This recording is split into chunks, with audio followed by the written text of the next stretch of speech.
I'm Simone Ispahani, and I'm your host for the Conscious Cup podcast.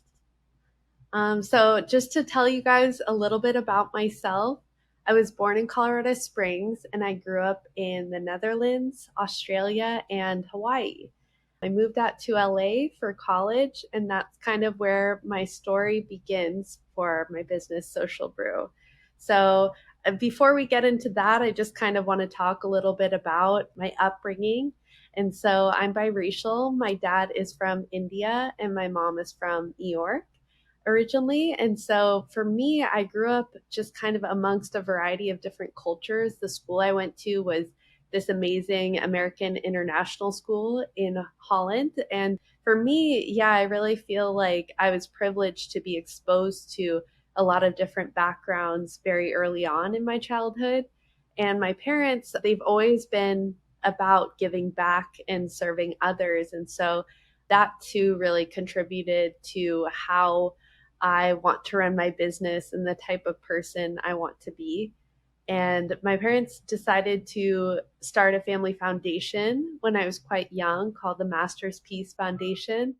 And we did various service works in Romania and India and just seeing where we could assist. And they really taught my sister and I just how to show up and how to listen to people, listen to the community, what are the needs, and how can we practically help. And so I really learned the value of listening to other people very early on. And that's something I try to emulate now in my life, and especially on this podcast too. So, yeah, I'm really excited to jump into kind of my story and how, yeah, my upbringing has really shaped me and how I use that in my business. So, my business is called Social Brew. And when I was in college, a little while ago, I went to Biola University, which is in La Mirada, California. And I remember it was probably my freshman year or so. And one of my friends brought me to this talk, and my campus was having this awareness week on human trafficking. And to be honest, I had never really been exposed to the issue. And for me, it was just kind of all new. And so I went to this talk with her, and I kid you not, by the end of the talk, I was sitting at the edge of my seat and I was just kind of hanging on every word. And I remember she said this thing at the end. She said, "Once you hear, you can't unhear." And for me, something about that just really stuck. It really resonated. And so that's kind of where my story began, with this, my mission and vision for Social Brew. So, Social Brew, in a nutshell, is an e-commerce coffee company. We also do Hawaiian flavored pancake mixes, and we sell primarily Hawaiian coffee beans. We donate 50% to fighting human trafficking. So for me, like in Hawaii, a lot of people call it talk story when they're connecting with other people. And I feel like coffee is such a great connector no matter where you go or travel to in the world. And so that was very obvious to me as I was sitting with my dad having coffee in Waikiki at that coffee shop when I first came up with this idea. And so, yes, we started online, and I'm hopeful that one day I'll have a brick and mortar and be able to employ survivors, and that it would be more of a coffee experience, for people. And so, right now, I kind of want to tell you a little bit about the two nonprofit partners I have. So, one of them is called Ho'olanapua, which means in Hawaiian, New Life for Our Children. And what they do is they combat child sex trafficking on the islands. And the money I donate specifically goes to their Pearl Haven program. And they are able to use it as a rehabilitation center for survivors. And they have equine therapy, they have cooking classes, they have schooling, you name it. They have just created this incredible center for these survivors to heal from their trauma. And so, which I think is super important. There needs to be more of them. And unfortunately, there's not enough of them. So yeah, and my other nonprofit partner is Beautiful Feet Wellness.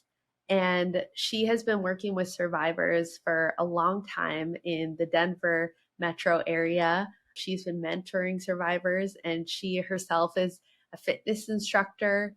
And so she does yoga with these survivors and sort of body somatic therapy, which is kind of a niche. It's something that a lot of people don't know much about. But if anyone has read the book, The Body Keeps the Score by Bessel van Kolk, it talks a lot about how we store our trauma in our bodies and that we need to find a way to release that. So she really works with them on various fitness practices, but also teaches them about nutrition and wellness and how to take care of themselves. Because if you can imagine, once you've been through something traumatic and you just, even if it's not human trafficking per se, but if you've been through something traumatic, you can imagine, okay, how do I deal with this moving forward? Because the healing is never really done. And so it's just kind of learning these different rhythms. And I think self care is so important before you can really care for other people in your life. And so I really love what both of them do. And they're really important to me, and especially spotlighting nonprofits that maybe a lot of people don't know much about, because there's just so many people in this space that are doing amazing work.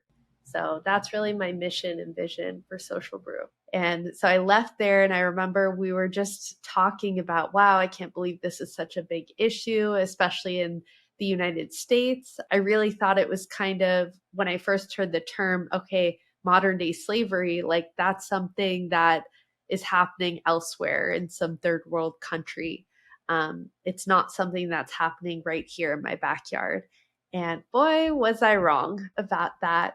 So I started just researching as much as possible, and something about it just really captured my attention and my heart. And just reading story after story, listening to various, speakers on the issue and various change makers in this area, talking to federal agents, watching documentaries, volunteering with different anti-trafficking nonprofits, and doing internships is really where my passion kind of came alive and started to take shape. And so my senior year, I actually got the opportunity to turn passion into action. And I co led a trip to India with a friend of mine to work with survivors. And, you know, it sounds cheesy to say, but I really feel like my life was changed from that point on. I was like, okay, this is something I know I want to be involved with. I don't know where I fit into the equation. Most people hear about the rescue side and they think it's knocking down doors and taking people out of these situations or out of brothels or whatever, but that does happen, but that is not the only part. And I like to even talk about it rather than victims, calling them survivors. And so for me, it really humanized these large statistics I had heard about. And so, yeah, for me, that trip was really impactful and life changing. And I came back just with even more of a fire to want to do something about this. And in my time at Biola, I also had the opportunity to be involved and be exposed to kind of business, the business world and the business side of things. My dad has always been an entrepreneur and has worked in the tech world and kind of climbed the corporate ladder and made a name for himself. And so it's kind of in my blood. But I was, really rejecting that for a while because I just didn't really see myself in that space. I was like, I really want to, just work with people, just one on one. And what does that look like? And so I was back home in Hawaii for spring break, my last semester of college, getting close to graduation. And my dad and I, we always loved to just try different coffee shops, and that's kind of how we connect. And so we were sitting at this new coffee shop in Waikiki, and he was like, okay, what do you think you want to do next? Like, what is your next step? What are you passionate about? And for me, I was like, well, I'm interested in the business side, but I have this passion with human trafficking awareness. I don't know how to combine the two. And so I just decided, okay, like, what if I opened a coffee shop and I could employ survivors, create sustainable job opportunities? Like, maybe that would make a difference.